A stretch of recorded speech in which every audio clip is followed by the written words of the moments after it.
IPL में इतिहास रच दिया गया है। जी हाँ, अर्जुन तेंदुलकर और सचिन तेंदुलकर ये फादर और सन का पहला डुओ बन गया है जिन्होंने सेम ही फ्रेंचाइजी के लिए आईपीएल में क्रिकेट खेला हो। जी हाँ, इसका मतलब ये है कि फाइनली अर्जुन तेंदुलकर का डेब्यू हो गया है। लेकिन क्या ये जबरदस्ती का डेब्यू था?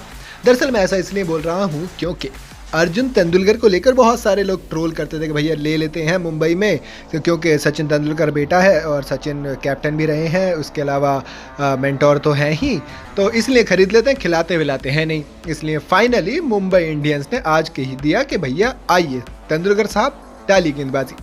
लेकिन अब मैं इसे ज़बरदस्ती का डेब्यू इसलिए कह रहा हूं क्योंकि जो उन्होंने पहला ओवर डाला उसमें 5 रन दिए। जी हां, महज 5 रन, यानी कि पहला ओवर बहुत अच्छा गया। और यहां पे एक कोइंसिडेंस की बात और बताऊं मैं आपको, सचिन तेंदुलकर ने 2009 में अप्रैल में पहला ओवर केकेआर के अगेंस्ट डाला था, मुंबई इंडियंस खेलते हुए 5 रन दिए थे। अर्जुन तेंदुलकर ने भी पहला ओवर केकेआर के अगेंस्ट डाला, अप्रैल में खेलते हुए 5 रन दिए, है ना। Incredible coincidence. चलो कोइंसिडेंस खत्म करते हैं, अब आगे बढ़ते हैं कहानी में पहला ओवर 5 रन, दूसरा ओवर आया नई बॉल के साथ। एक तो एक्शन की बात करूंगा, एक्शन की बाद में बात करेंगे। सचिन तेंदुलकर के बेटे के एक्शन जो है, लेफ्ट आर्म बॉलर है, इंडिया में कम मिलते हैं, तो ऐसे में मुंबई भी चाह रहा था कि चलो इन्वेस्ट करते हैं।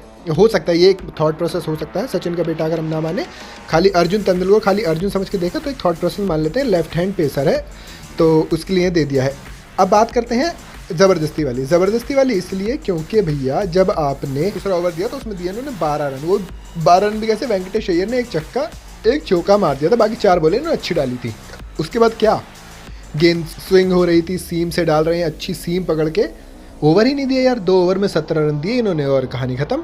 आपने इतना बड़ा स्कोर नहीं था जो बन रहे थे, इतने तगड़े बैट्समैन फॉर्म में, एक वेंकटेश अय्यर को छोड़ दो, बाकी किसी ने भी रन नहीं मारे हैं, तो फिर आप मतलब इतना किस लिए? आपने ओवर दिया ही नहीं, ऐसा लग रहा ज़बरदस्ती का। सचिन तेंदुलकर ने कहा होगा भैया खिलवा दीजिए, खिलवा दिया, 2 ओवर डलवा दिए, बात खत्म। स्काई स्टैंड इन कैप्टन थे आपको, कम से कम आपको अगर देखो, अरशद खान को आपने लेके आए, बहुत अच्छी चीज़ है, यंगस्टर को लेके आपने मौका दिया, नई बॉल से बॉलिंग डलवाई, 4 ओवर करवाए, 2 मैच खिलाए। तो कुल मिला के आप जब तेंदुलकर को खिला ही रहे थे तो एटलीस्ट कम से कम उन्हें पूरा अपना टैलेंट शो करने तो दीजिए कि ठीक है भैया आप डालिए नई बॉल से। और पिट रहे हैं कोई बात नहीं, आप पिटे भी नहीं थे, जबकि अगर आप देखें 12 में से 10 बॉलें बहुत अच्छी डाली थी उन्होंने। 2 बॉलों को अगर छोड़ दिया जाए और एक वाइड को छोड़ दिया जाए तो 12 में से 10 बॉलें डाली हैं, वो अच्छी डाली थी। आप कैंप ग्रीन को दे रहे हो ओवर, कैंप ग्रीन को 2 ओवर करवाए, 2 ओवर अर्जुन तेंदुलकर से करवा लिए, तो इस तरीके से 2-2 ओवर का कोटा इनसे निकलवा लिया पहले 4 ओवरों में ही स्काई ने। लेकिन अगर आप अर्जुन तेंदुलकर को as a debut, as a talent, as a investment कह रहे हो, भैया प्लीज़ इन्हें ज़रा मौका भी दीजिए, नहीं तो मैं तो कहूँगा ज़बरदस्ती का डेब्यू था। आपको क्या लगता है मुझे कमेंट में ज़रूर बताइएगा।